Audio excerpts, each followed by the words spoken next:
Okay, so good afternoon, everyone. Today we are going to be doing IELTS preparation. Whatever video we are going to be watching is going to be covering all modules.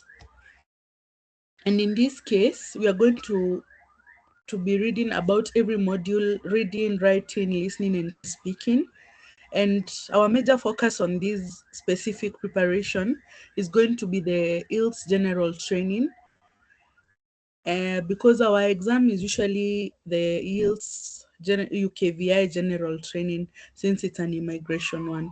So I hope you get something out of our videos and our lesson, and I wish everyone all the best. So we are going to start streaming the video, and we are going to be watching it. In case there are any questions, we are going to discuss them at the end of the video. Welcome.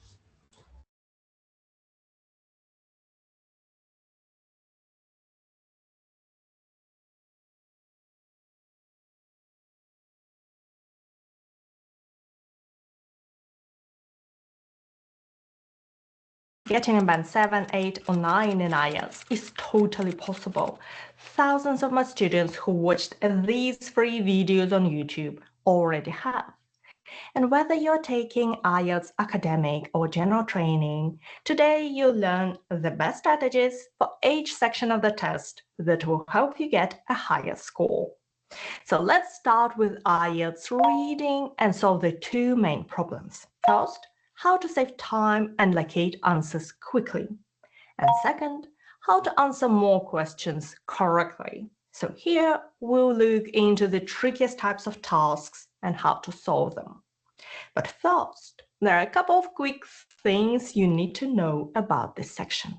This test lasts for 60 minutes and consists of 40 questions divided into 3 sections. In IELTS Academic, you have one long passage per section. In general training, you might have 2 or even 3 shorter texts in sections 1 and 2 and a longer text in section 3. If you're taking IELTS academic test, the passages are more academic. You may read about archaeology, biology, or if you're particularly lucky, genetics. In IELTS general training, the content is much more practical. How to choose a rice cooker or repair a roof. When it comes to scoring the test, the questions in general training are a little bit easier and you need to answer more questions correctly to achieve the same score. For example, to get a band 7, you need 30 correct answers in IELTS academic, but 34 in general training. For a band 8, it's 35 versus 38. Although there are some differences between the academic and general training reading tests, this video applies to both. And one of the biggest problems in IELTS reading is the same for both: time. How to finish all 40 questions before your time runs out. So let me show you how to locate your answers more quickly. We'll discuss the 15-20-25 rule, when to follow it and when not to, whether you should read your passage first or not, and how knowing the order of your questions can become one of your biggest time savers. When you open your reading test, the instructions say you should spend about 20 minutes on the first section, 20 on the second, and 20 on the third. But it doesn't work. The first section in IELTS reading is the easiest, the third is the hardest. The vocabulary and the level of understanding required increase from section to section, meaning that the third section requires more time. So if you spend 20 minutes on the first section, you won't have enough time to finish the third. That's why getting a band 7, 8, or 9 in IELTS is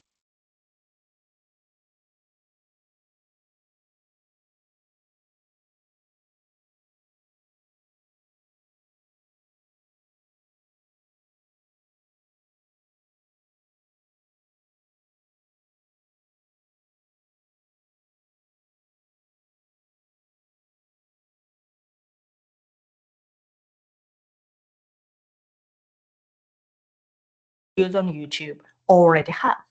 And whether you're taking IELTS academic or general training, today you'll learn the best strategies for each section of the test that will help you get a higher score. So let's start with IELTS reading and solve the two main problems. First, how to save time and locate answers quickly.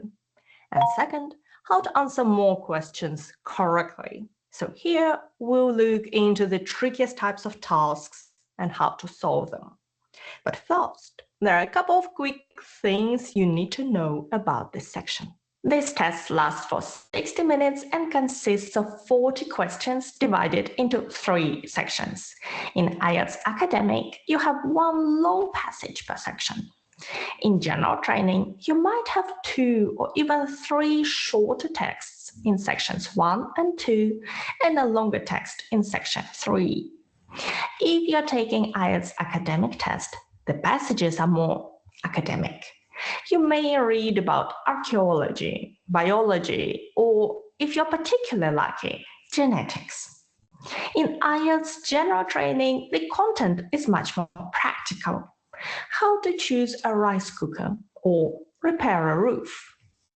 When it comes to scoring the test, the questions in general training are a little bit easier and you need to answer more questions correctly to achieve the same score. For example, to get a Band 7, you need 30 correct answers in IELTS academic, but 34 in general training.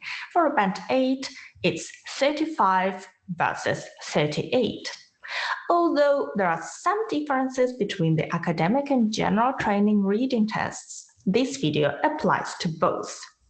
And one of the biggest problems in IELTS reading is the same for both: time. How to finish all 40 questions before your time runs out. So let me show you how to locate your answers more quickly. We'll discuss the 15-20-25 rule, when to follow it and when not to, whether you should read your passage first or not, and how knowing the order of your questions can become one of your biggest time savers. When you open your reading test, the instructions say you should spend about 20 minutes on the first section, 20 on the second, and 20 on the third. But it doesn't work. The first section in IELTS reading is the easiest, the third is the hardest. The vocabulary and the level of understanding required increase from section to section, meaning that the third section requires more time. So if you spend 20 minutes on the first section, you won't have enough time to finish the third.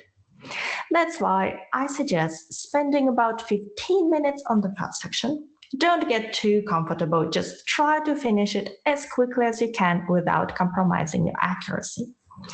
Then spend about 20 minutes on the second and 25 on the third. If you're more advanced and you're aiming for a Band 8 or 9, check if you can go through the test even more quickly. Probably only 12 minutes on the first section, 18 on the second, and 23 on the third. This will leave you about 7 minutes to go back to any questions you couldn't answer right away. Yes, when working through your test for the first time, don't spend too much time on any single question. If you can't answer one, move on. Finish all the questions and then come back to those you skipped if you still have time. This gives you the best chance to get all the points you can get, no matter which section they are in, 1 or 3. Next, I want to show you one important thing about IELTS reading, and it's particularly important for academic reading where the passages are so long. Not every sentence, or sometimes even every paragraph, contains an answer. Have a look at this paragraph. I've highlighted all the sentences we really need to answer all the questions. So there are 3 sets of questions. The first set is in blue, the second is in yellow with the keywords or the surnames in orange, and the third is green. The rest is there to provide context. When answering a question, Your first task is to locate the highlighted part that contains an answer and do this as quickly as possible. You particularly want to avoid going back and forth searching for your answer and wasting time. And I know a strategy that can help with this. This is the one I referred to earlier as the biggest time saver. Questions that come in order and questions that don't. What you need to know is which question types follow the order of the passage and which don't. Here is what it means. Answers to many questions appear in the text in the same order as the questions. So you can read the first question, start quickly reading the passage until you feel you're reading the part that answers that question. Then you slow down, read the question again, find your answer in the passage. Then you read the next question and continue quickly reading the passage. The idea is to move quickly through the text to locate your answers so you don't spend too much time on the sentences or paragraphs that are not highlighted, and to slow down to understand what the answer is. Now, let me show you which questions come in order and which don't, and what you should do with them. Some of the most common question types follow the order of the passage, with one important exception we're going to talk about later.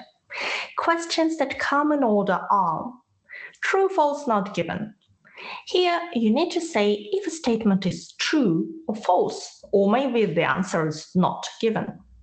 Yes, no, not given. Say if someone's opinion is the same as in the statement or not. Multiple choice questions with one answer. So each question has 4 options and 1 answer, or multiple choice questions with 2 answers. In this case, we have 5 options and 2 are correct. Matching sentence endings. Complete each sentence with the correct ending from the box below. Then there is a big group of questions called missing words or filling the gaps. The task is choose one word only from the passage for each answer. Occasionally, you need to choose 2 words, but usually just one. And you may find it in the form of notes, like this one, a table, diagram, or summary. In case of a summary, you may need to select options from the box rather than the text. The official IDP guidance says that these answers don't necessarily come in order, but they're usually from the same section of the passage. In my experience, most of them are still in order, though occasionally they may be swapped around. With these questions, we read the question first and then look for the answer. So we start with the questions. On the other hand, there are question types that don't follow the passage order and require a different approach. These include most matching tasks, such as matching headings. Choose the correct heading for each paragraph. Here, you need to understand the general idea of each paragraph, or matching information. Which section contains the following information? So looking for particular detail features. Match each statement with the correct option. And one more group of to solve the with the text or section, then match. Then read the next paragraph. This is a neat use if we didn't have exceptions, questions that don't obey these rules. And in our case, these are questions near the end of the reading test. If you have 2 or 3 questions of a different type numbered 38 to 40 or 39 to 40, those may not be in order. For example, if you have yes, no, not given questions at the very end, they may not be in order even though this question type usually is. So be prepared for this possibility. Knowing which question types follow the order of the passage and which don't can save you a lot of time locating those answers in the passage. But this is just the first step. The next step is understanding which option is correct. But before we dive into that, there are a few small things that can save you time. When working through the passage, you should highlight keywords such as names of people, locations, scientific theories, or dates. You may need to find them later. In IELTS on computer, you can right-click to highlight them. On paper, just underline them. If you take your test on paper, you should also transfer your answers to the answer sheet after each section, just to make sure you don't run out of time at the end. And use the official practice tests. I recommend using Cambridge English tests. Unofficial tests may be easier or more difficult, different, or simply incorrect. Next, learn strategies for answering different types of IELTS reading questions. This can save time and also help choose the correct option for each question. And that's exactly what you'll learn next. There are a lot of question types in IELTS reading, between 11 and 14, depending on how you count. But we're going to learn about the 4 tricky question types that are very frequently used today. To identify which question types are more common, I asked our students who took their exams recently and also used the latest official practice tests. One of the things I found that quite surprised me was that at one time the matching headings task was super common, and I think this is the most difficult question type. But today, its little sister matching information or paragraphs seems to be used much more. So that's a great place to start. And then we look into true, false, not given, yes, no, not given, and multiple choice and matching features. Today we'll look at the strategies, but if you'd like to practice too and want to prepare for all the sections of your exam step by step, download my free IELTS study plan. I'll link it in the description. Matching information. Every test in the latest set of official practice tests included this type of task. The instructions read, which section contains the following information? And we have a set of statements below. Now, this type of question might remind you of matching headings, but there is a crucial difference between them. In matching headings, you need to find the main idea of each paragraph. With matching information, you're asked to find specific details within those sections, so it's more about scanning for certain information. Our goal is to find answers quickly without getting lost in those passages and going back and forth. So here is how I would do it. Matching information questions in IELTS Academic always come right at the beginning of passage 2. So first of all, read the passage title. Then check for this note. You may use any letter more than once. This is important. Usually in practice, this means that one section contains 2 answers, but in your specific test, it may be different. Then, carefully read all the statements that you need to match. Highlight keywords in them.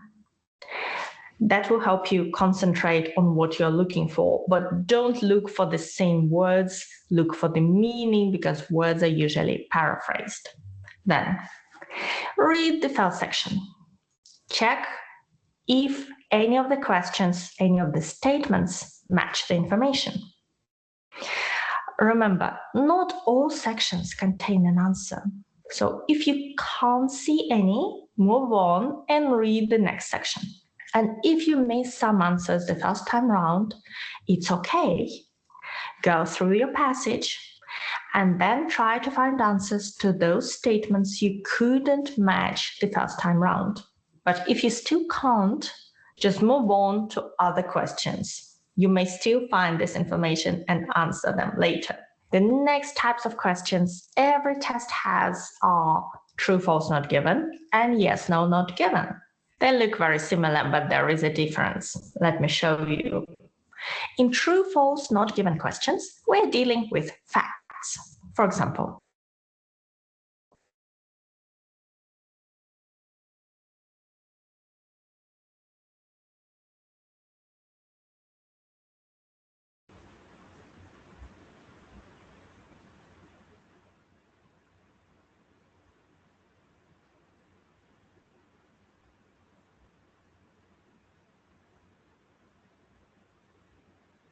these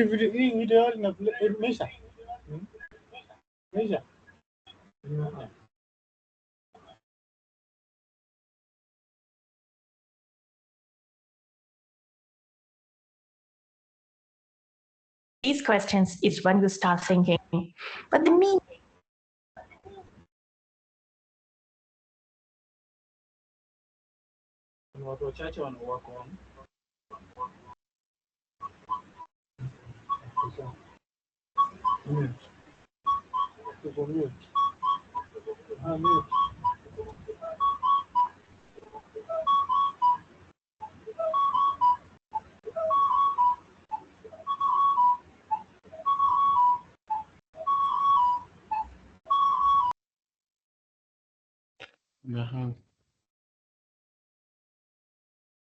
Is not exactly the same, it's slightly different. Does it mean the answer is false or no? My advice is don't overthink it. Ask yourself, is the meaning close enough or is it completely different? If it's close, the answer is true or yes. If there is a very clear contradiction, it's false or no. What is not given? That's when you can't say if it's true or false, yes or no. For example, if the statement, our question is, there are more boys than girls, and in the text we read, there are 30 students in the class, we can't really say if there are indeed more boys or more girls, right? We don't know. The answer is not given. Similarly with yes-no questions. If our statement, our question is, the teacher should spend time with each student, and in the passage we see there should be not more than 30 students in each class. The answer is not given. How to solve these questions? First, we need to locate your answer. Remember, answers come in the same order as questions. So read the first question, start looking for your answer. Highlight keywords in the question, in the statement, to see what you're looking for. And concentrate on the meaning, not on the exact words, because words will be paraphrased. Look for names and dates, so those will be repeated in the passage. Once you locate the information in the text, the next step is to select the correct answer. The level of difficulty of each question depends on where in the text you find it. If the question is in the first section, the answer is probably in a single sentence. In the second section, you may need to read 2 sentences. In the third, you may need to read the whole paragraph because the questions are the hardest. And remember that the devil is in the details. So take it slowly, read everything and don't let your brain jump to conclusions. Next, multiple choice questions. There are 2 types of them, with 1 answer and with 2 answers, and there are some differences. So multiple choice questions with 1 answer. Here you'll be given several questions, each with 4 options and 1 correct answer. But it may feel like several of those options all match. So how to find the correct one? Well, first of all, carefully read the question, then find the paragraph that contains the answer and read it. Some of these questions tell you exactly where the answer is. For example, the answer to question 27 will be in the first paragraph, question 29 in the 4th. Instead of paragraph numbers, you may have keywords, like in 28. Richard Dawkins' book, The Selfish Gene. If you underline the keywords when you read the passage, you'll see exactly where this book is discussed. But there is another clue. We know that multiple choice questions with one answer come in order. This means that if question 27 is in the first paragraph and 29 is in the fourth, question 28 is in the second or third. Next, assess each option and find the answer. One of the main difficulties is that all or at least several options will be discussed in the passage, but only one is correct. So compare each option to the information in the passage. Look for synonyms, as correct answers are usually paraphrased. Cross out incorrect options and consider all the options before you choose your answer, as sometimes the correct answer may not be the first one that comes to mind. Okay, there is a more difficult variety of multiple choice questions, those with two answers. Choose two letters. These questions have 5 options and 2 correct answers each. The general approach to solving them is the same as in the questions with one answer, but there is one important difference. In multiple choice questions with 2 answers, options may be discussed in one or several paragraphs. Let me show you. Questions 25-26. Which 2 facts about anxiety are mentioned in paragraph E? So we know where to look in paragraph E. But what about this one?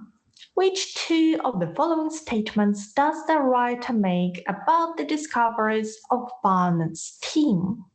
You may think the keywords Barnett's team. But in this particular case, it won't work. Here is the passage. The Barnett's team is discussed all over it. No help at all.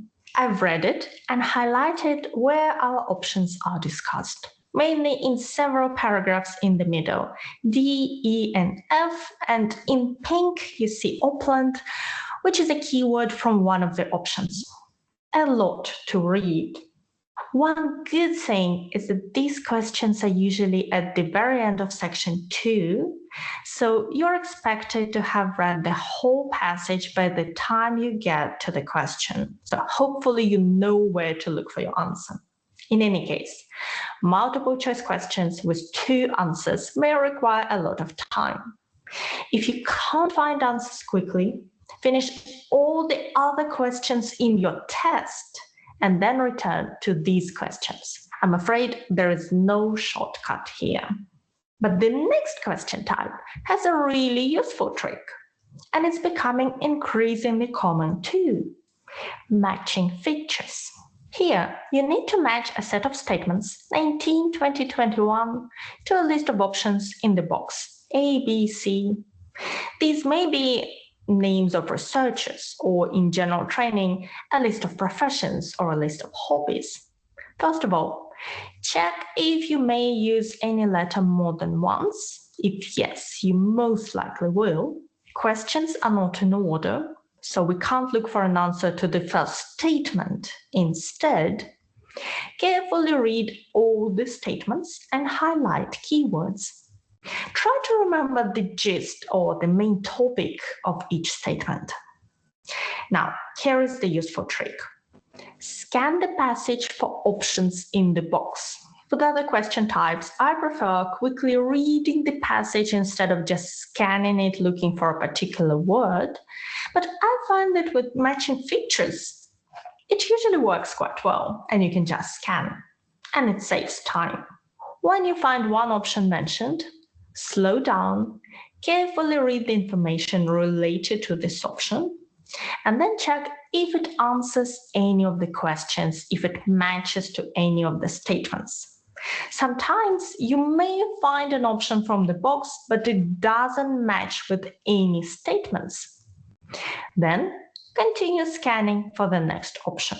These are the 4 most common types of tasks used today, but there are others. And for more in-depth IELTS preparation to each section of the test, you can download my free IELTS study plan and follow the steps. It also links to all the important resources you need to have. I'll link it in the description. And now let's move on to the listening section, which has a great potential to boost your overall IELTS score. So here is what we'll cover. I'll share essential strategies for IELTS listening, quick wins to help you pick up a few extra points. We'll discuss how to practice smartly and cut down on your preparation time. And I'll share some exercises to boost your listening skills and achieve a higher score. But first, let's start with a quick overview of IELTS listening. This test is the same for both academic and general training students. You'll get 40 questions in 30 minutes. If you take the exam on paper, you'll be given 10 minutes to transfer your answers to the answer sheet. In IELTS on computer, you select your answers directly, so there are 2 minutes at the end to review your answers. For Band 6 score, you need to answer 23 questions correctly. For Band 7, 30, 35 for Band 8, and all 40 for that magic Band 9. Now, to understand the strategies we're going to discuss next, you need to know the types of questions. Luckily, there are only 4 main types. Each test consists of 40 questions split into 4 parts. In part 1, you always get a set of filling the blanks questions. The task reads, write no more than 1 word and or a number. Occasionally, you may need to write 2 words, but usually in listening only 1. In parts 2 and 3, you'll get some multiple choice questions. These may have 3 options and 1 answer, or 5 options and 2 answers.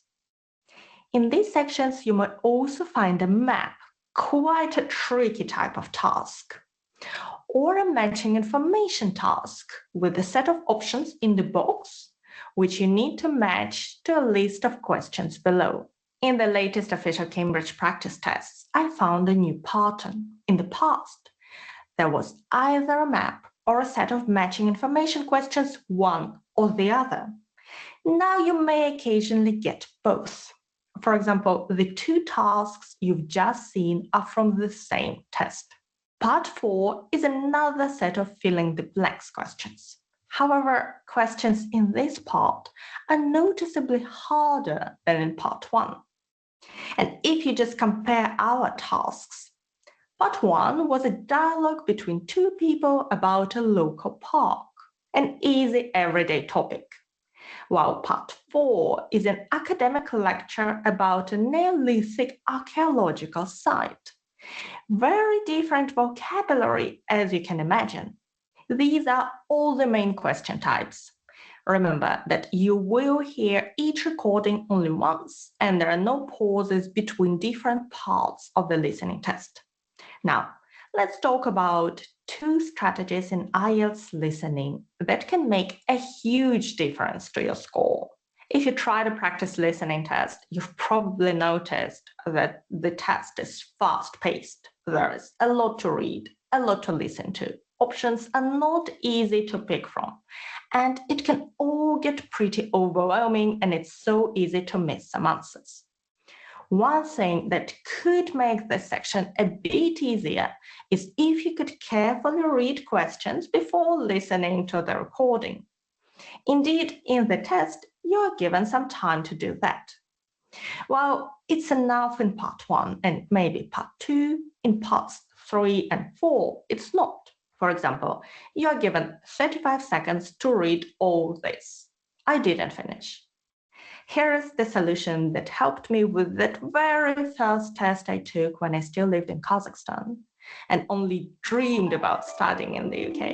And it worked in every test since. Well, I got an 8.5 in one test, but 9s in all others. At the end of each section, you're given 30 seconds to review your answers. If you add this time to reading the questions coming next, it can make all the difference. So use the time for revision to read questions coming next. And if you're wondering if you are allowed to go to the next section before you hear the instructions to do so, the answer is yes. Once the test begins, you can go to any page you like. And you can review your answers in the extra time after the test. You've read all the questions, then the recording starts playing, and suddenly there are so many elements in the task. If you don't know where to look and what's coming next, the task will be 10 times harder. So knowing one simple thing about the test can help a lot. All IELTS listening questions come in order. If we have a look at the map again, you'll first hear about question number 16, the farm shop, then number 17, the disabled entry, and so on. While preparing, there is no need to spend too much time on the questions because you know in which order they come. So spend your valuable time on studying the map and try to memorize the objects. And remember that you start at the entrance, in our case, the car park, and it's usually at the bottom of the map. Now, let's have a look at another task. In a matching information exercise, we see a box with options named opinions and below the questions from 25 to 30. Again, follow the questions. You'll hear about number 25, use of local products, then 26, reduction in unnecessary packaging, and so on. While preparing, carefully read the options in the box. And here I'd normally say and highlight the keywords. This is particularly helpful when you have long questions and options, like in this task. But if you take IELTS on computer, there is simply not enough time to highlight anything, so try to memorize what each option is about.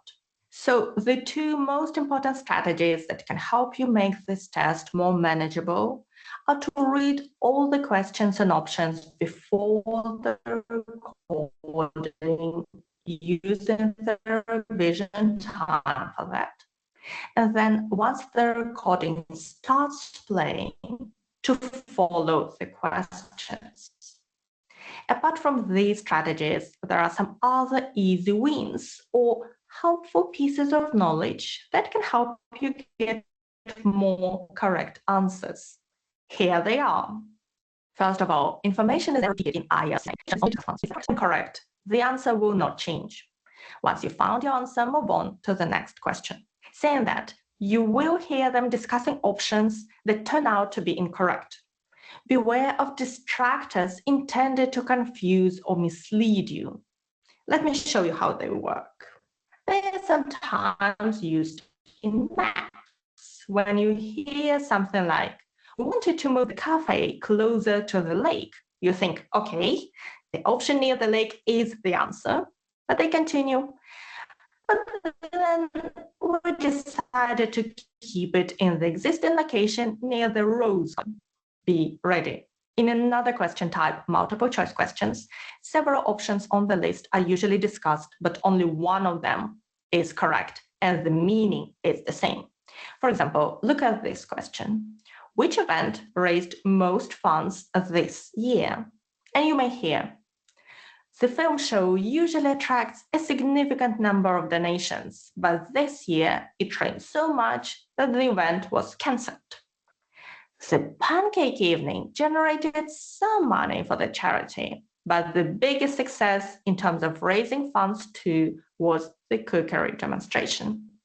You see, all the options were mentioned, and probably the film show raised most funds last year, but this year it was the cookery demonstration. A lot of distractors.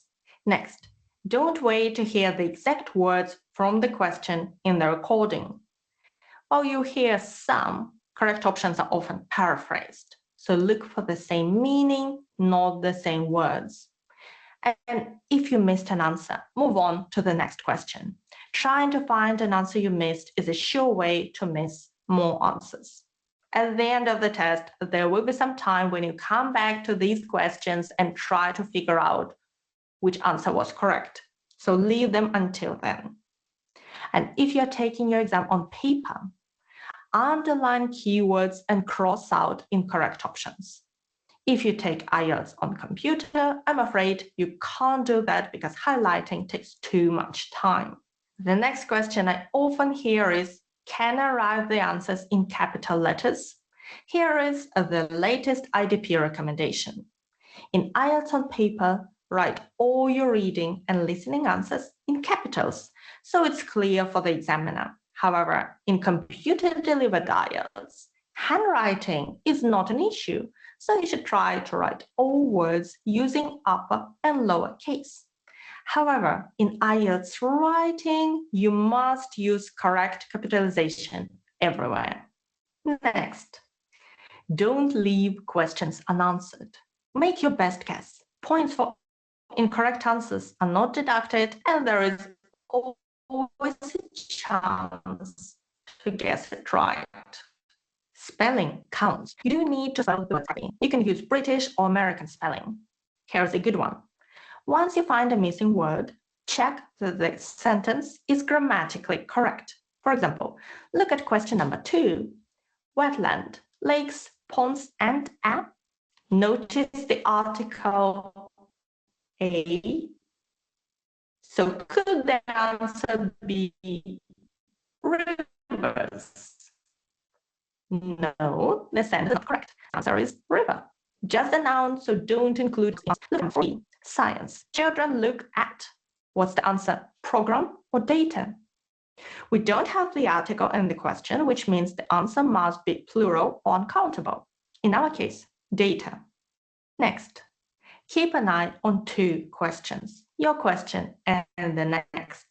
If you accidentally miss one answer, you want to quickly switch to the next question and avoid losing several points in a row. Knowing the right strategies and tips can be of great help, but only on one condition.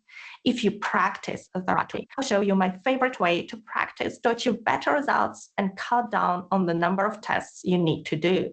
First of all, use the official practice tests. You know, it's pretty difficult to create a test paper that has the same level of difficulty as the exam papers. Non-official tests may be easier, harder, confusing, or simply different. That's not good. The best tests are Cambridge practice tests, and you may use any recent book, let's say from number 17 and up. Several official practice tests are available for free. They are slightly different, but still useful. They are linked in my study plan along with other most useful resources.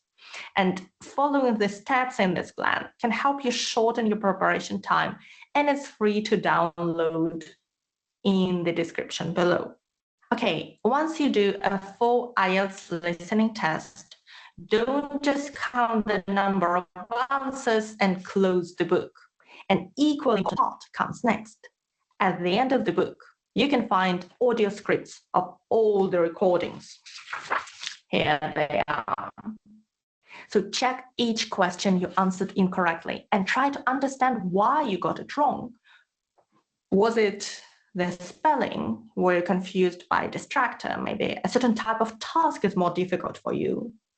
Discover your weaknesses and work on them.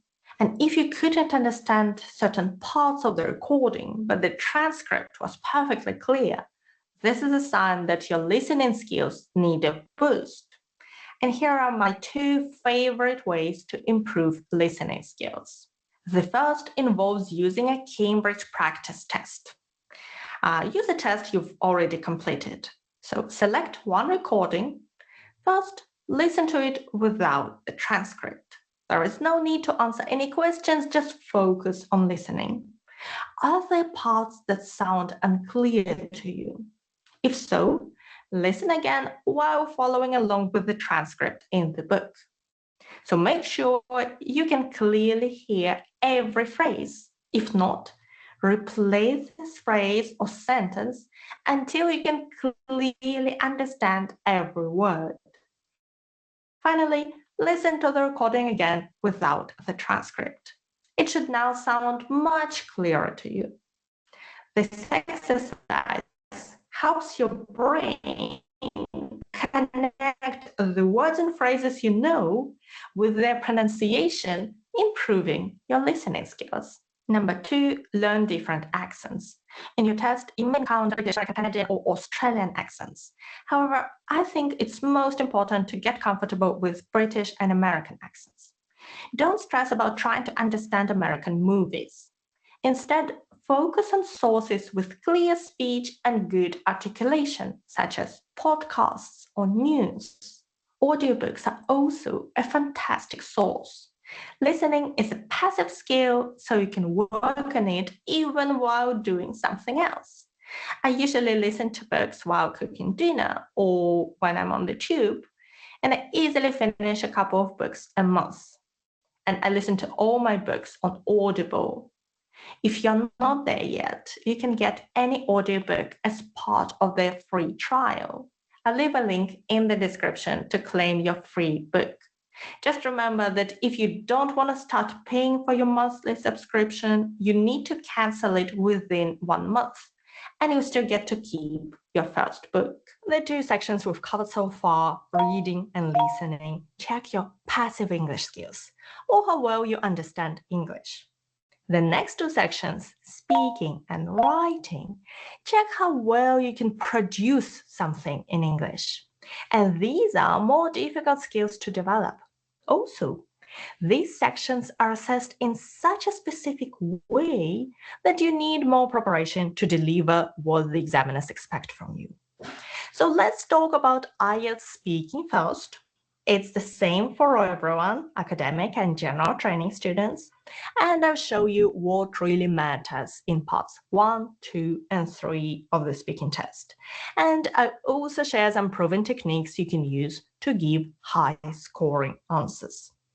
Let's start with IELTS speaking part 1. 5 minutes, 3 topics, 11 questions. This part sets expectations for the rest of your exam. The topics may vary widely, from your home to favorite colors to wild animals to trees and other topics you discuss every day. But the types of questions remain the same. The examiners ask these questions to encourage you to demonstrate certain English skills. So let's take one topic, look at the different types of questions, and learn how to give great answers. The first question is very general and often begins with do you or are you? Let's talk about bicycles. Do you ride a bicycle? Not unless I miss the bus. Just the one fixed to the floor in the gym. These answers are too short to really show your English skills. A very important thing you can do in your speaking exam is to extend your answers. How long should they be? In part 1, you have about 20-25 seconds per question, maybe 3 sentences on average. Some answers can be a bit shorter or a bit longer, but not much longer. Otherwise, the examiner will stop you. Part 1 questions are mainly personal, so there is always a chance to give a personal example or talk about family and friends. Let's try again. Do you ride a bicycle? I do. Sometimes I ride my bike to work, mostly when my alarm clock breaks down and I miss the bus, or at least that's what I tell my boss. On the weekend, whenever I can, I go riding with a friend. It's a great way to socialize, get some exercise, and wonder why we didn't go to a cafe instead. Giving an example of what you do is a great way to extend your answer. Okay, our first question is about the present. Do you? The second question may be about the past. Did you? Have you ever? When was the last time? For example, did you have a bicycle when you were a child?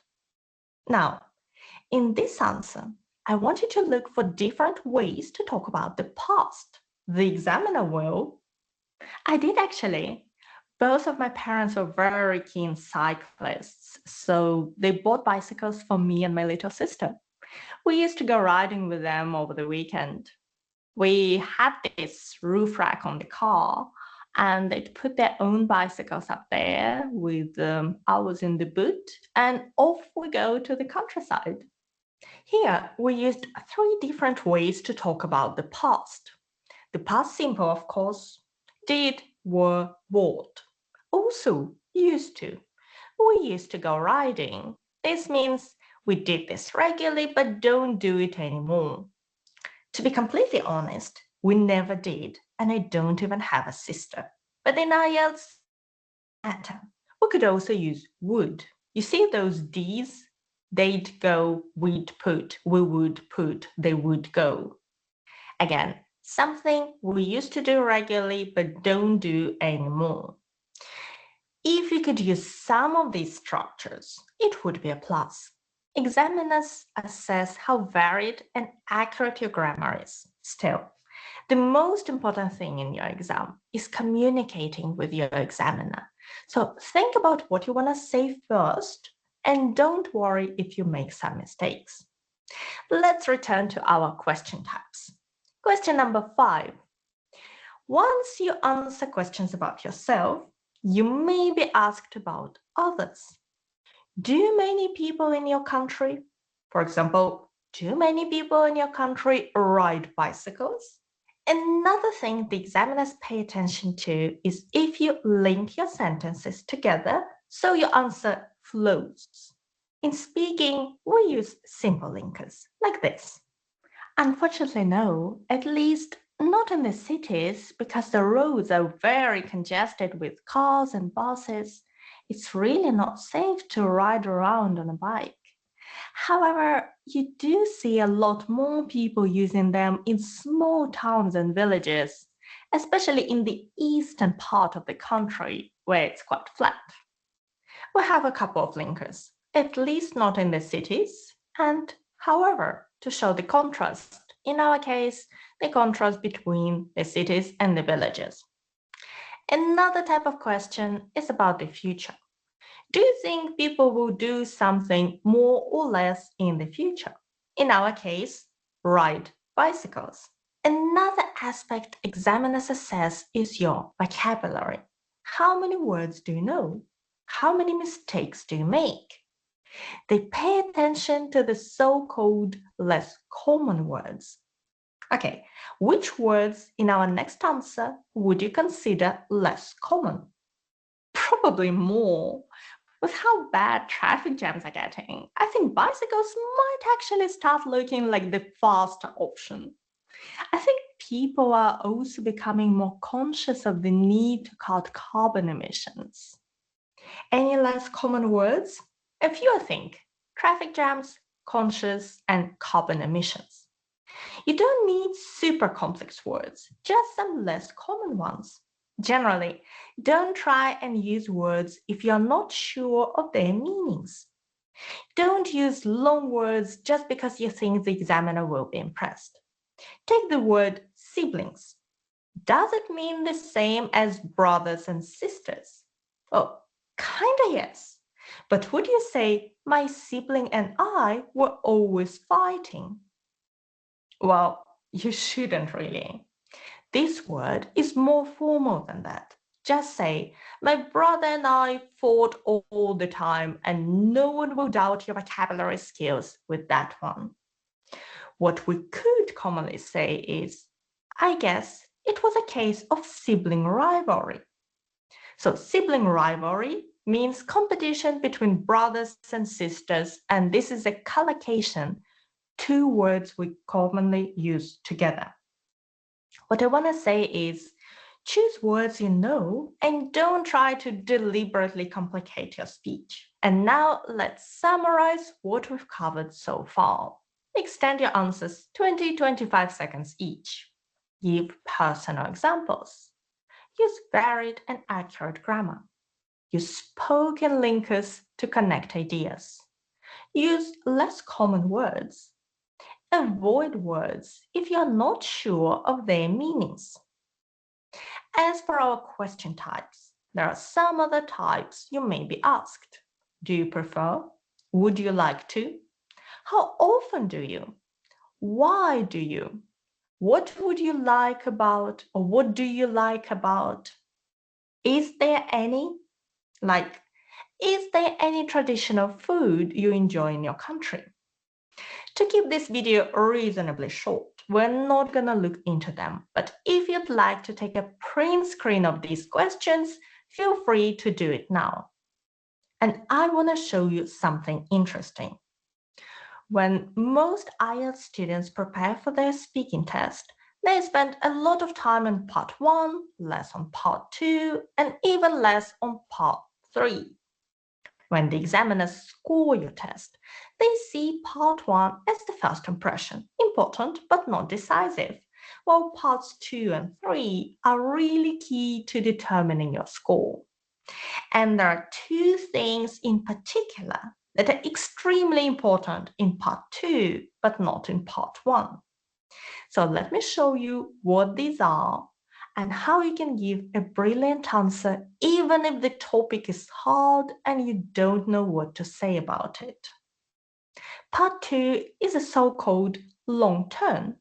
The instructions tell you to talk for 1 to 2 minutes. But here is the first important tip.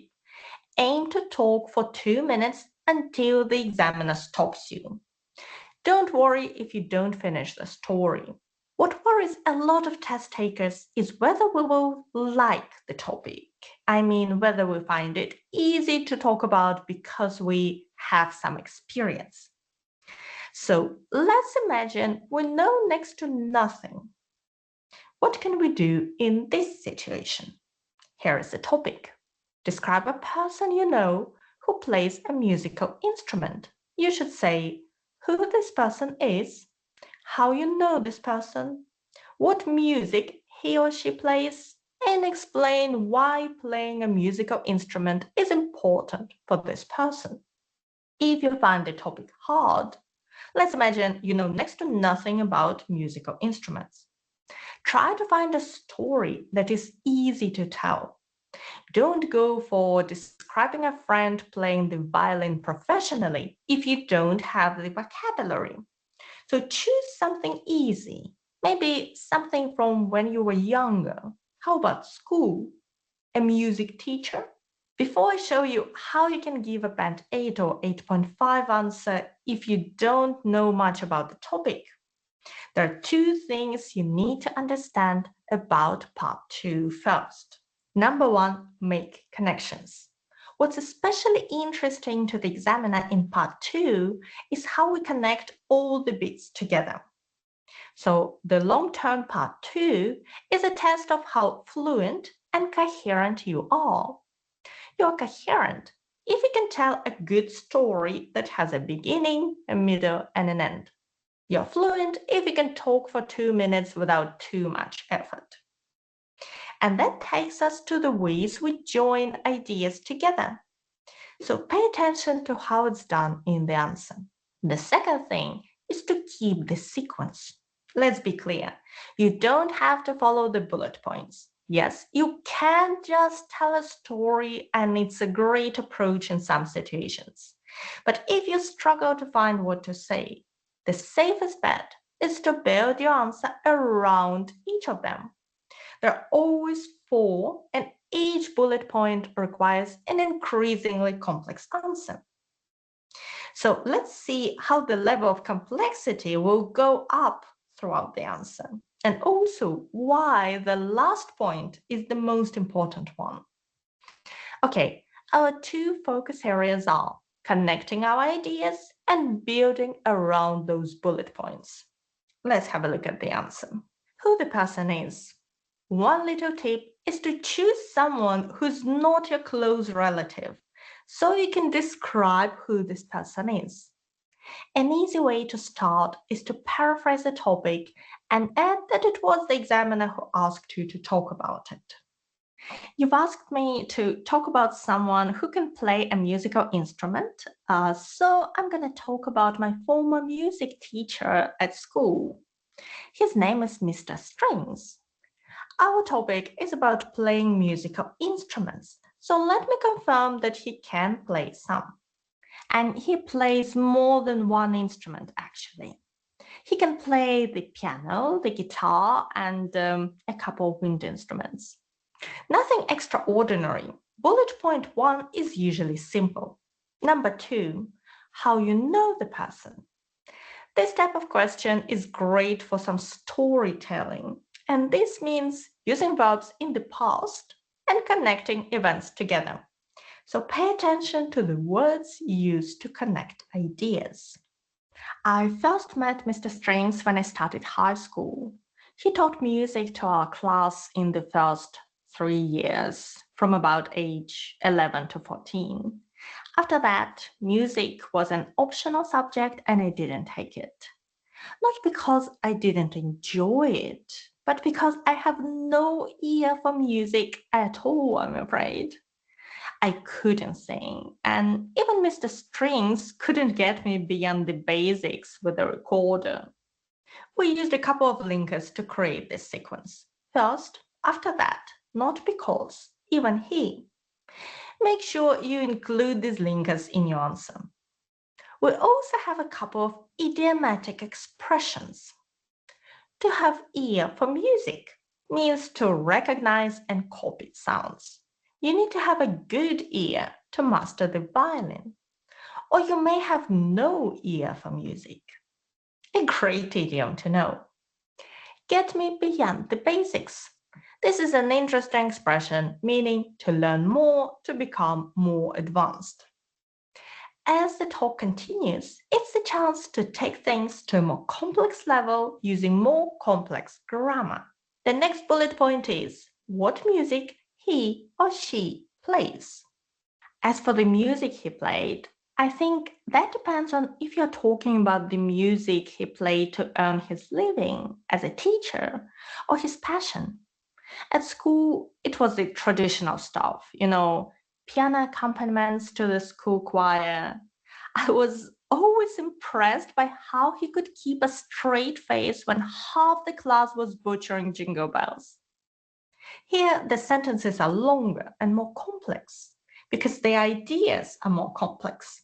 It depends on if impressed how he could when, by the way, to earn his living is how you earn money to live on, to earn your living.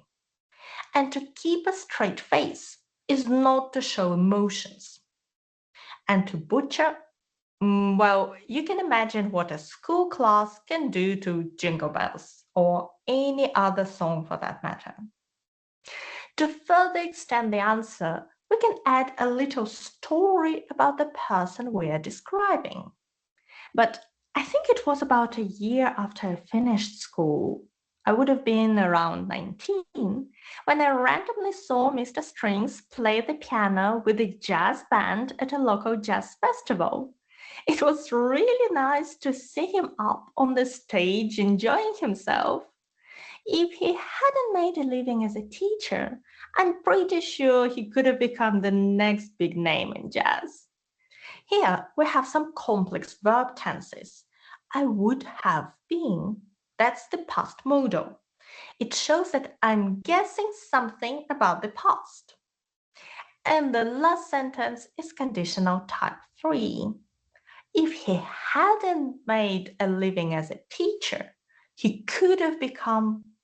This is an unreal past situation, something that hadn't happened because in reality, he's a music teacher. You don't have to use grammar like this, but I'm showing you where you can go if you're more fluent and can get a band 9. And the last bullet point is very important because it calls for even more complex language. So memorize this rule and don't forget it. Cover the last bullet point in your answer. And our last bullet point is explain why playing a music instrument is important for this person. I guess music is his life. It's his way of expressing his feelings. I remember how he used to tell us that music is a universal language that could bring people together from all parts of the world without the need for words, just sounds. And I think he was absolutely right when he said that. If you finish a bit early, the examiner will probably make a gesture asking you to continue and say something else. Once your time is up, you'll hear a follow-up question. Tip: keep your answer to the follow-up question short.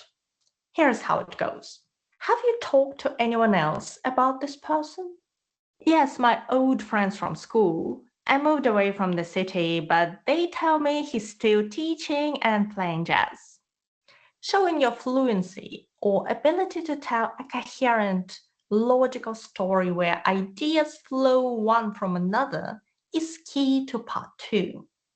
Now, what matters in part 3 is, some would argue, the most important part of the test. In this part, the examiners look for very specific skills, and I'll show you how to demonstrate them and why harder questions are better for you.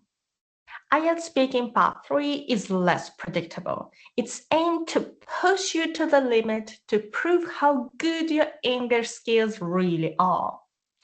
The examiner doesn't read questions from a list, like in Part 1. They can decide what to ask you to a certain extent. And they can choose easier or more difficult questions for you. And the next fact may surprise you. The harder the questions in part 3, the better. Let me explain why, what questions you may expect, and how to answer them to get the score you really want in your test. Part 3 continues on from part 2. Let's say our part 2 topic was this. Describe an interesting place in your country where not many tourists go. As soon as part 2 ends, the examiner will say, we've been talking about an interesting place in your country where not many tourists go, and I'd like to ask you some more general questions related to this. Let's consider, first of all, so it takes part 2 as a basis. Taking our topic of tourism, the examiner's booklet will have 3 sets of questions. Set 1 is easier, set 3 is the most difficult. And here is why harder questions are better. Examiners often choose sets 1 and 2 for test takers between bands 5 and 6, and sets 2 and 3 or 1 and 3 for those around band 7 or higher.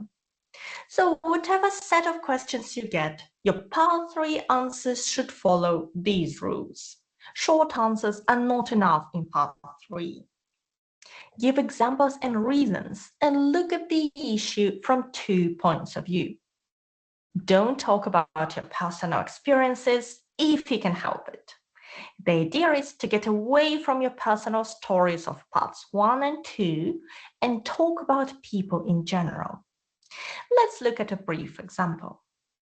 Do you agree that all tourist attractions should be free of charge? This probably wouldn't be your first question, but it presents an important issue. Do you actually agree? Maybe not. Don't be afraid to disagree, but do it politely. Well, I'm not sure they should all be free. It depends. Saying you disagree is fine. Just try to put it softly, not this is wrong. So I'm giving a short answer. Now you can weigh different points of view or present both sides. And this is a great way to give an extended answer. I believe it's important for people to have access to museums and art galleries, but maintaining these sites comes with significant costs. If everything were free, these places would struggle financially and eventually deteriorate. That's why charging a reasonable entry fee ensures they can be maintained properly. That said, there could still be discounts or free access for certain groups, such as students or senior citizens, to make it more inclusive. However, I say that most people should contribute. This answer explores both sides, why they should and should not be free, and gives a more balanced view. You can, of course, say that they should all be free if that's what you think. There are no right or wrong answers. All you need is to explain why you think so. Some of the questions may touch on even wider issues, like mass tourism. Remember, The examiner is trained to ask follow-up questions to get your answers and to see if you can support your point of view. So this is a typical set 2 question. Let's go on to talk about the impact of tourism. What about the effect of mass tourism on the environment? In many ways, the effect has been very negative. These days, it's so easy for so many people to take this package tours to holiday destinations.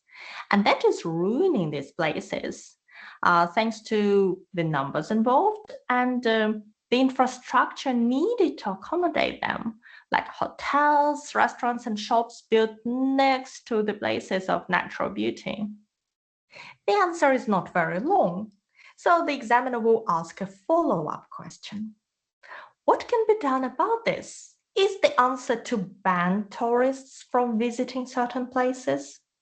That's a really difficult question because there are other issues involved, such as our individual freedom to choose where we want to go.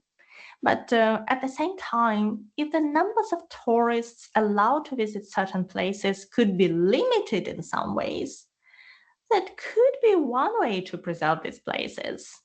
One example would be Venice in Italy, where you have to pay to enter the city center. That's a good answer.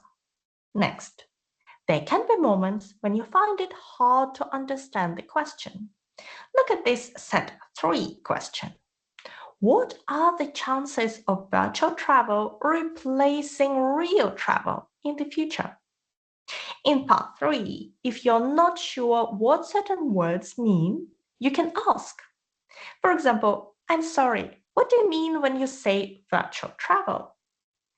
Or you can ask if you understand the question correctly. Do you mean putting those big goggles and traveling in virtual reality? By the way, in part 1, you can only ask to repeat the question. Okay, here's the answer. Well, it seems that technology is advancing so fast that virtual travel is becoming feasible. We already have those virtual reality headsets for gaming, so it's not far-fetched to think we could use similar technology for immersive travel experiences. Imagine putting on a headset and virtually climbing on top of Mount Everest, all from the comfort of your sofa. Well, I don't think it could ever fully replace the real thing for a million of reasons, but it could definitely be an interesting option for some people. If your answers don't sound like this, don't worry. These are model answers, and you're not expected to know much about the topics. But try to extend your answers and explore the question from different sides. To make sure you get a high band score, at least a 7, you must show the examiner that you're confident speaking on any topic, that your grammar is reasonably good, mostly error-free, that you can handle the basics well, such as verb tenses in the present, past, and future, as well as some more complex structures, such as conditional forms. Apart from that your vocabulary is varied, with some examples of less common vocabulary and idiomatic language. And we mustn't forget pronunciation. It should be easy to understand you because your pronunciation is clear and the way you connect phrases together sounds natural. It's not about your accent. Okay, I think this gives you a good overview of IELTS speaking. Let's talk about IELTS writing, arguably the trickiest section for most students. It includes 2 tasks. Task 1, if you take IELTS Academic, you need to describe some data, for example, charts, tables, or maths. And if you take IELTS General Training, you need to write a letter. And then task 2, where you need to write an essay on a given topic, whichever type of IELTS you take. So task 1 weighs 1/3 of your score, task 2 weighs 2/3. As task 2 is almost identical for both types of tasks, let's talk about it first. You'll learn what truly matters for achieving a Band 7, 8, or 9 score, how to tackle different types of tasks, and how to write each paragraph of your essay. And we're going to use a Band 9 sample as former IELTS examiner on our team helped me prepare for you. No matter your current English skills, this guide will help you make the most of your skills and achieve your best possible score. But first, I want to talk to you about one difficulty of IELTS writing that many students are not even aware of. I don't want to scare you, but if we look at IELTS scores from recent exams, we can see that most people score lower in IELTS writing, and there is a clear reason for this. It's related to how examiners assess your answers. They do assess your English skills, vocabulary and grammar, but actually only 50% of your score depends on these two criteria. The other 50 depends on your essay writing skills. Yes, IELTS examiners also assess how well you write essays. And that's why some candidates with great English skills struggle to get a good score in IELTS writing because of their writing skills. But the good news is that you can learn how to write an essay that will get a Band 7 or 8, provided that you already have the required English skills. And if your English is below this level for now, these writing skills will still help you achieve your best possible score. So, what do IELTS examiners look for? If you open IELTS band descriptors, just Google it if you don't have it yet. It lists all the requirements and band scores. And the first of the four criteria is called task response. To get a high band score, a band 7, for example, you must address all parts of the task and present a clear position which extends and supports main ideas. In simple words, read the question carefully, answer all parts of it, have a clear point of view or clear opinion, and back up your views with relevant examples. So that's task response. But actually, examiners say the first aspect they look at in a task 2 essay is the number of paragraphs and their sequence, or how well the essay flows, if you like. And that's the second criterion, coherence and cohesion. Here, the examiners check if the information and ideas are logically organized, if paragraphs are used effectively. So this is about your essay structure. We need to write at least 250 words or likely around 300, and we only have 40 minutes. So it's best to think of a 4 or 5 paragraph essay that moves from an introduction to 2 or sometimes 3 body paragraphs and then to a conclusion. And this will make your essay coherent. To make your essay cohesive, make sure that all the ideas are well connected, that sentences link logically to each other, and that your essay flows smoothly from one idea to the next, rather than jumping abruptly between topics. The examiners assess each answer in exactly the same way, but the way you write that answer should vary quite a lot, depending on what type of task you receive. And I know that my students often misunderstand what they need to address in the essay if they just read the task. So the easiest and most reliable way to pass your task 2 is to learn how to tackle each of the 5 types of essays. I think the best way to do this is to take one topic and create 5 essay questions from it. So the general topic I've chosen is artificial intelligence. And we've already seen questions about it in IELTS. And here are the 5 essay questions and how to tackle them best. The very first type of essay is an opinion essay, also known as agree, disagree. With the advancement of artificial intelligence, people will work less and have more free time To what extent do you agree or disagree with this statement? With all types, we'll also see this. Give reasons for your answer and include any relevant examples from your own knowledge or experience. Write at least 250 words. So this first type of essay question starts by giving you a statement and then asks you if you agree with it or not. It asks for your point of view. So you could agree, disagree, or have a position somewhere in the middle, a balanced opinion. In this essay, you need to give reasons why you think so. So how should we organize our paragraphs? Well, we'll start by paraphrasing the statement in the opening paragraph and also give our opinion. Then in the body paragraphs, present your point of view together with relevant examples and explanations. Then summarize your main arguments and restate your opinion in the conclusion. There are actually 3 ways to answer this question, which we learn in my courses, but I don't want to get into this depth here, so I'm sorry if something is not 100% clear. The next type is 2 views and your opinion.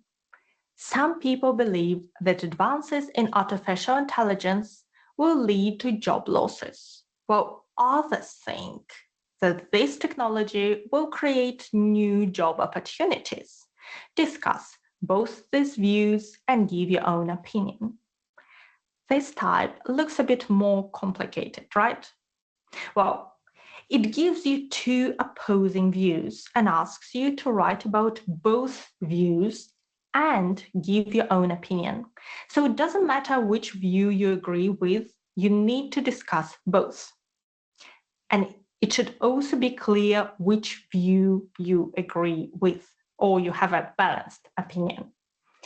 So far, what we can see very clearly is how important it is to have an opinion. And it's the same with type 3 advantages and disadvantages.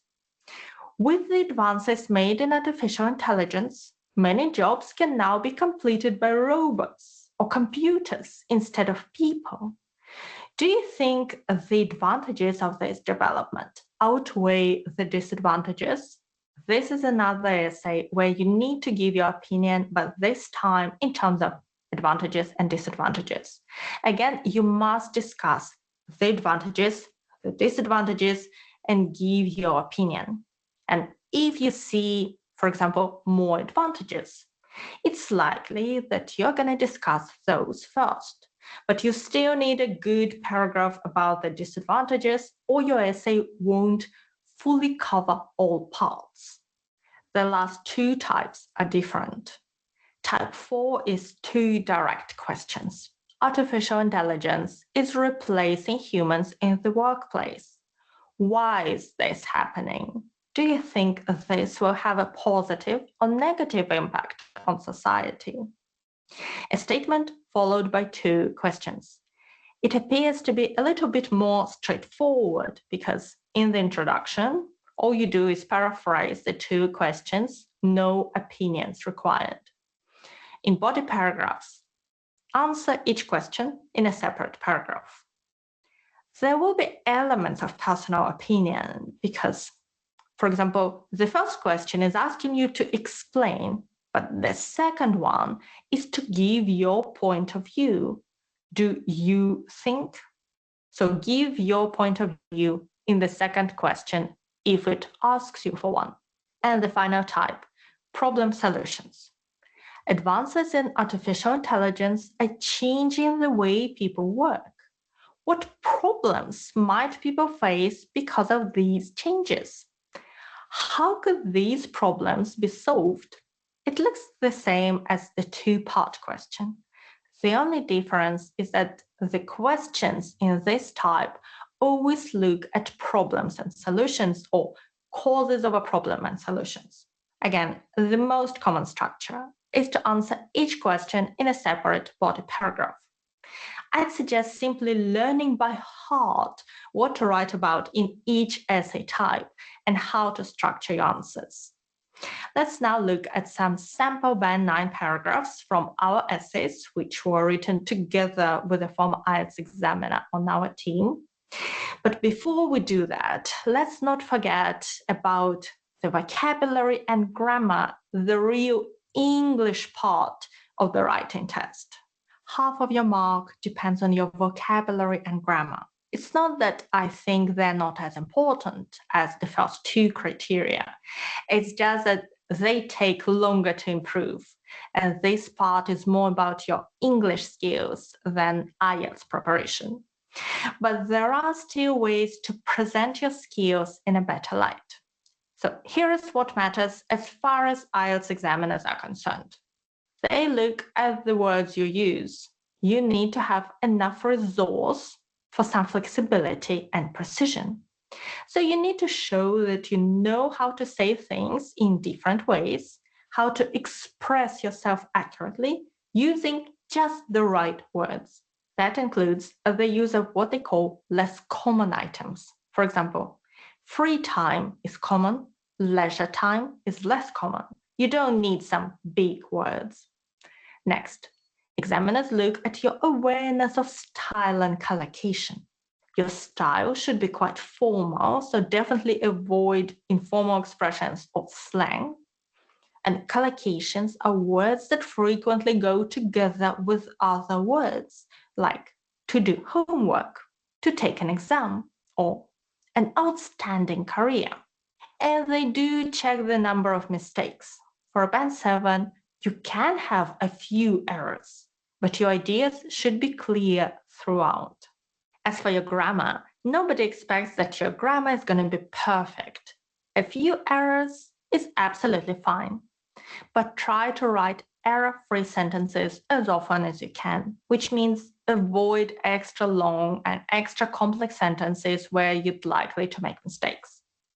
And complex structures are needed, but these are different types of sentences, gerunds, comparisons, the passive voice, and so on.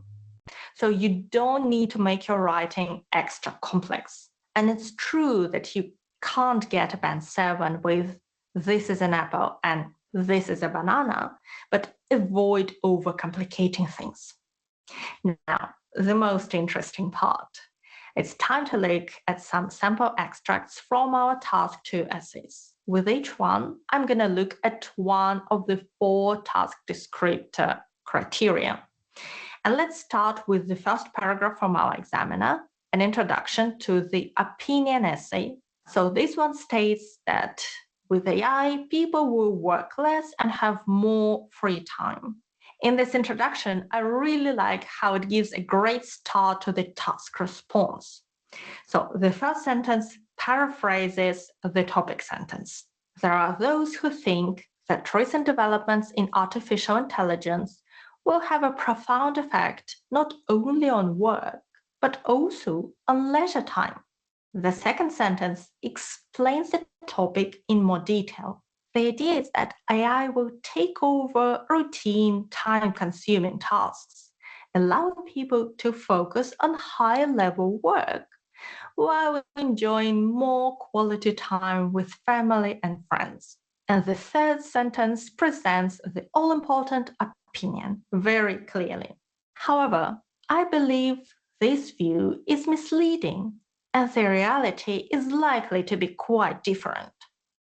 So the opinion is I disagree. And this opening paragraph also scores highly on lexical resource. With the paraphrasing, we see how advancements become recent developments. Work is described as routine time-consuming tasks. Free time is leisure time or quality time with family and friends. You see, we paraphrase when we can. Next, we have examples of body paragraphs. And the first belongs to the 2 views in your opinion essay. We're discussing the first view. Why do some people think that AI will lead to job losses and what we think about it? The first sentence is the topic sentence. It clearly tells us what the paragraph will be about. Indeed, it is inevitable that certain types of jobs will no longer require humans to perform them. It's not overly complex. Just one main idea. Now we need some explanation. The shift has been ongoing for several generations in factories and industries, where automation has replaced traditional low-skilled jobs, such as production line workers in car manufacturing. Now, this trend is spreading to lower-grade office jobs, where AI can outperform humans in routine and repetitive tasks. Here, there is a bit of a historic context, and I think it's all right because the first sentence clearly flows into the second highly relevant sentence. But be careful in your essay not to give too much background instead of answering the question. Now, an example. For example, Amazon has implemented robotic systems in its warehouses, reducing the need for human labor in tasks like sorting and packaging. Now, what's the result? The problem many countries face is how to create alternatives for those affected. Simply arguing that retraining or creating new job opportunities will absorb the affected workforce is far too simplistic. By reading this paragraph, can you guess which views the writer agrees with? Probably the first, that AI will lead to job losses. And that's what you need to do too, to make your opinion clear in the body paragraphs, not just in your conclusion.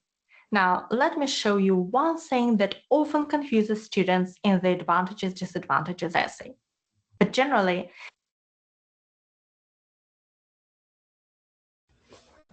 Okay, so good evening, everyone, and thank you for joining. Those who have been here from the start and since we started like running these free webinars. So I'm just going to quickly summarize. I'm a new fan.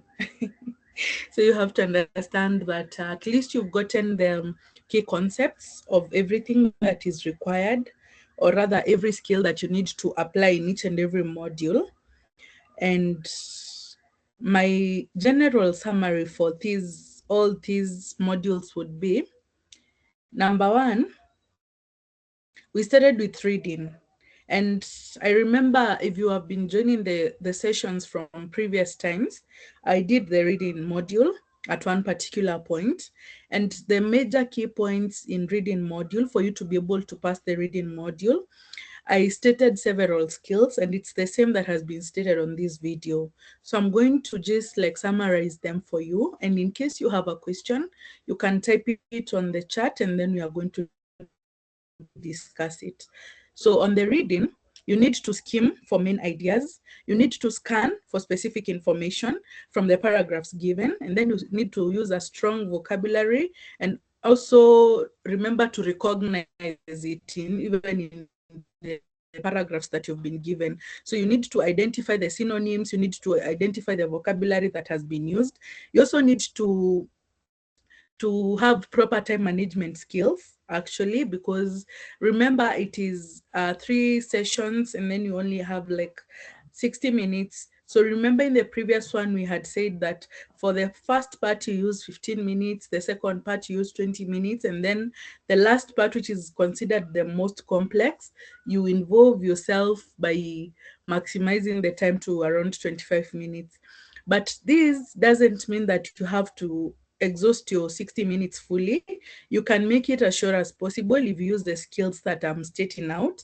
And you can make sure you reserve some time that can help you in maybe reviewing what you've answered, or maybe going back to a question you considered complex or you didn't answer, and fill in the answer. That is in the reading module. So the next one we did was listening. So the most important thing in listening is you need to be very attentive on what you're listening to, and you need to understand the different types of accents.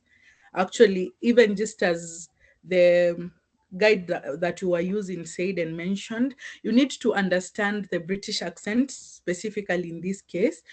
It's okay to also note to and identify other other accents. If you're doing IELTS for maybe study in Australia, you need to understand the Australian accent or even the American accent for different countries. But in this case, you need to be more precise and focus on listening and understanding the accent first. Identify the keywords actually and any paraphrasing or any synonyms. The whole point is be very attentive with the grammar and listen to what is being said. As you're listening, be a good student and take notes, just like the short notes of important points that you consider important, and then follow the instructions that are given. And then you need to concentrate a bit more so that you do not miss out on anything. And on the listening part, wherever you're watching movies, maybe on Netflix, maybe on Prime Video, maybe on something else, you can try and put in the British language or UK English actually.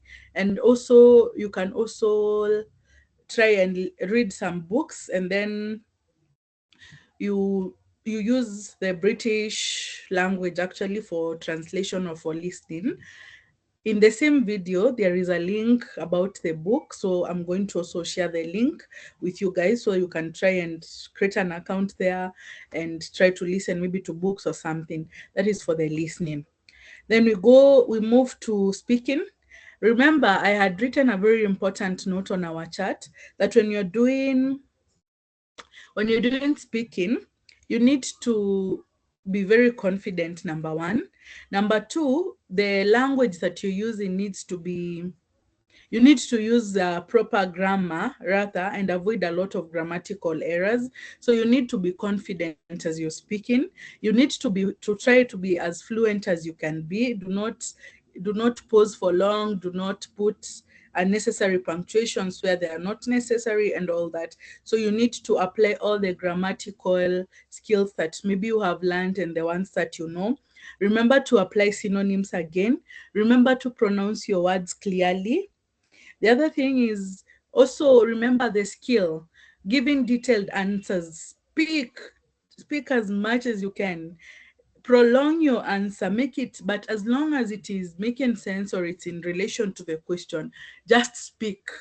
Just speak. Make it long. Long answers give the examiner more confidence in you, and even like it shows that you are grasping the idea or you even have knowledge of what you're saying. So try to be as broad as you can be. Then of course confidence is important, and maintain just a natural, make it more natural, not tensed or maybe forced. Be more natural and speak fluently. Then the last one we are going to talk about is the writing one. In writing, whenever you're doing writing, remember in all these modules there are different types of questions. All have been discussed, and we had also like discussed them. There are several different types of questions. So when you're writing, it all depends with what type of question you're answering. So the first skill you need to apply is have a clear paragraph structure on how you're going to start it. So you need to have knowledge. There's usually a structure that is followed. In most cases, we usually start with the introduction. That is where we introduce with our thesis statement. A thesis statement is a general overview of the essay, rather if you're writing an essay. In this case, you're going to have either to write an essay or a formal or informal letter or something, just something informal or formal, sorry. So in this case, if it's an essay, there's a structure that is used. I have some notes that I'm going to also share as we move forward with our lessons. So there's usually a structure that is used. We do the introduction. In normal cases, we usually have the introduction, the body one, body two, and then we have the last part, which is the conclusion.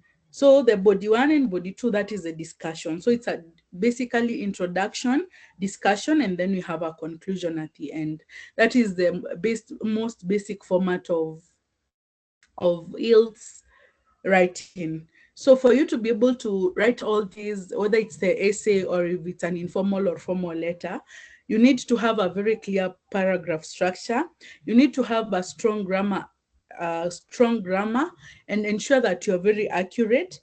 Then you have to be very wide in academic and everyday vocabulary. Then Answer the question as it is. If it is a disagree agree question, you need to be able to know how you're going to phrase it. You understand? I hope you guys are understanding what I'm saying. If it is a general question, you have to base your answers on the general question, rather get main ideas that are not very broad but answer the specific question. And then again, to add to your marks and to add into your results, when you're writing ever in ever, whether it is in the IELTS or in general, maybe in a different test, always remember, wherever you give examples or wherever you give like a familiar situation or a comparison into the situation or direct that links direct to this question, you always add marks to yourself. So my suggestion, or rather my advice would be, when you're doing writing, answer specific question and always try as much as possible to include a valid example that is going to link directly to whatever you study, whatever you're answering. Most importantly, grammar is very important. When I talk of grammar, that is about punctuation marks, synonyms and all that, linking words, comparisons, anything that has to do with grammar, anything that will help you be broad based whenever you're answering these modules. To conclude onto that, remember to also like work on timing. Remember, if you're doing computer based, to improve on your skills, practice typing day in, day out. And remember to keep on watching these videos, they are important. Remember to keep on joining the classes. If you have a question, the platform is free for anyone to discuss or ask any question. And my best recommendation would be practice makes more perfect, and it is achievable, because actually in this case we have one of our candidates who has been able to achieve a C1, not even a B2. He exceeded the expectations. He has a C1 in these IELTS, and he only did his test once. So that shows you that it is very possible, it is doable. And if you have maybe tried and things didn't work out, you can always keep on practicing. Whatever we are teaching here, whatever you're reading, also combine it. Nothing, do not ignore anything, just get the skill from any person, from every place. Combine all those skills, add to your knowledge and apply them. And everything else shall go well. So thank you for joining. This record will be uploaded on our YouTube channel. You can always go back there and watch it. So thank you so much for joining, and I wish you a very wonderful weekend. So let me get ready to go watch my football match. Thank you so much. If you have a question, you can type on the chat, then we are going to be discussing. Bye bye.